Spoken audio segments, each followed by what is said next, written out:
वाराणसी वो शहर जहां गंगा के घाटों पर न जाने कितनी कहानियां जन्म लेती हैं। आज हम एक ऐसी ही कहानी की बात करेंगे।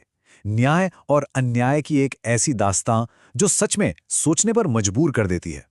तो चलिए इस कहानी की तह तक चलते हैं।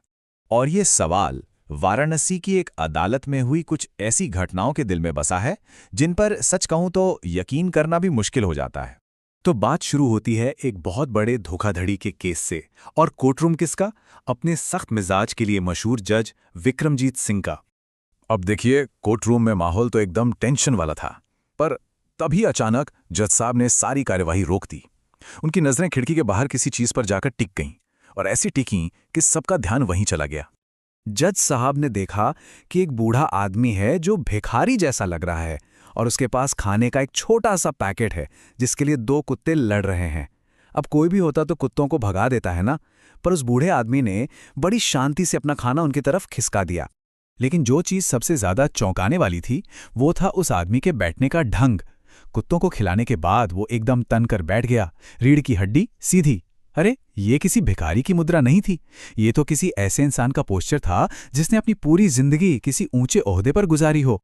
और बस ये देखते ही जज साहब ने जो हुक्म दिया, उसने पूरे कोर्ट रूम को सन्न कर दिया।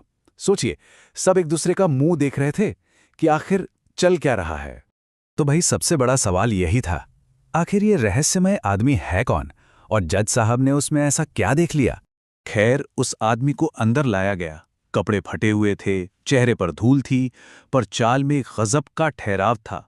सिर ऊंचा था, और जैसे ही वो अंदर आया ना, उसने कुछ ऐसा किया जिससे सब चौंक गए।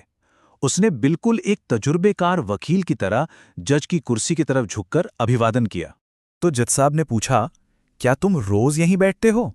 और जवाब में जो आवाज आई, जो आत्मविश्वास था, वो किसी भिखारी का हो ही नहीं सकता था। और बस यहीं पर कहानी का सबसे बड़ा ट्विस्ट सामने आता है। एक तरफ उसकी शक्ल सूरत, दूसरी तरफ उसकी जुबान और तहजीब। इस विरोधाभास ने पूरे कोर्ट को सकते में डाल दिया था। फिर उस आदमी ने अपने फटे हुए ठेले में हाथ डाला और एक पुराना सा आईडी कार्ड निकाला। उस पर नाम लिखा था एडवोकेट हरिशंकर उपाध्याय। अरे, ये नाम सुनते ही कोर्ट में जैसे बिजली कौंध गई। ये कोई मामूली नाम नहीं था, ये तो बार एसोसिएशन के पूर्व सेक्रेटरी, एक लीगल लेजेंड का नाम था। अब इसके बाद जो कहानी सामने आई ना, वो सच में दिल तोड़ देने वाली थी। हरिशंकर जी ने बताया कि कैसे एक पिता का अपने बेटे के लिए प्यार ही उनकी पूरी जिंदगी की बर्बादी का सबब बन गया। उन्होंने बताया कि कैसे 2010 में उनके बेटे रोहित ने उनके नाम का इस्तेमाल करके एक फ्रॉड हाउसिंग प्रोजेक्ट शुरू किया, और जब बात गिरफ्तारी तक पहुंची तो बेटे ने इमोशनली ब्लैकमेल करके उन्हें फंसा दिया। एक पिता ने बेटे का करियर बचाने के लिए जुर्म कबूल कर लिया, 5 साल जेल में काटे, और 2016 में जब वो बाहर आए तो पता चला बेटा सब कुछ बेचकर लंदन भाग गया है। पिछले 7 साल से वो इसी मंदिर की सीढ़ियों पर बेसहारा, बिना एक पैसे के दिन काट रहे थे। सोचिए, वो खुद एक नामी वकील थे, लेकिन उस पल उन्होंने कानून की नहीं, एक लाचार पिता के दिल की सुनी। उन्हें उम्मीद थी कि बेटा उनकी जमानत करवाएगा, उन्हें संभालेगा, पर किस्मत ने तो कुछ और ही लिख रखा था।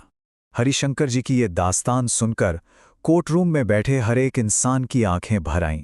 जज विक्रमजीत सिंह भी समझ गए कि कानून की आंखों के सामने एक बहुत बहुत बड़ा अन्याय हुआ है। और तब जज सिंह ने अपनी एक खास पार का इस्तेमाल किया, जिसे कहते हैं स्वतः संज्ञान। मतलब बिना किसी की शिकायत के कोर्ट खुद ही एक्शन ले सकता है, और उन्होंने न्याय का पहिया पूरी तरह से घुमा दिया। उन्होंने एक के बाद एक 4 बड़े आदेश दिए। पहला, इस फ्रॉड केस को फौरन दोबारा खोला जाए। दूसरा, एक स्पेशल इन्वेस्टिगेशन टीम यानी एसआईटी बनाई जाए। तीसरा, एसआईटी इंटरपोल की मदद से भगोड़े बेटे रोहित को ढूंढे। और चौथा, बार एसोसिएशन को हरिशंकर जी के रहने और उनकी इज्जत बहाल करने की जिम्मेदारी दी जाए। बस इन 4 आदेशों ने पूरे सिस्टम को काम पर लगा दिया। और इसके बाद जो हुआ वो किसी फिल्म से कम नहीं था। जांच इतनी तेजी से आगे बढ़ी जिसकी किसी ने उम्मीद भी नहीं की थी, और कहानी अपने सबसे ड्रामेटिक मोड़ पर आ पहुंची। सिर्फ 3 महीने के अंदर रोहित लंदन में नहीं बल्कि दुबई में ऐशो आराम की जिंदगी जीते हुए पकड़ा गया। उसे गिरफ्तार करके भारत लाया गया, और फिर वो दिन भी आया जब कोर्टरूम का नजारा 180 डिग्री बदल चुका था।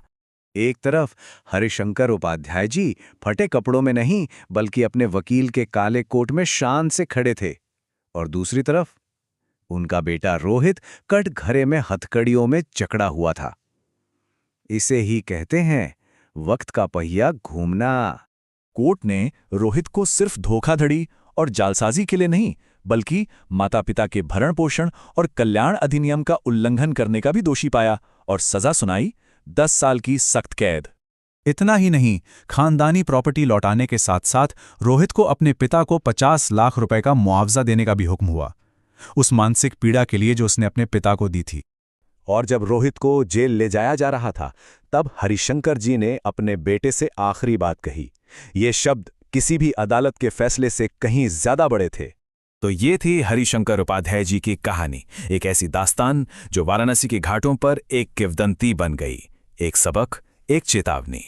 इस पूरे वाकये ने हरिशंकर जी की जिंदगी को एक नया मकसद दे दिया। उन्होंने वकालत तो फिर से शुरू की, पर अब पैसों के लिए नहीं। अब वो उन लाचार माँ बाप के लिए मुफ्त में केस लड़ते हैं जिन्हें उनके ही बच्चों ने बेसहारा छोड़ दिया है। और शायद यही इस पूरी कहानी का सबसे बड़ा सार है कि अगर किसी ने अपने माँ बाप का सम्मान खो दिया तो वो दुनिया का सबसे बड़ा भिखारी है, चाहे उसके पास कितनी ही दौलत क्यों ना हो।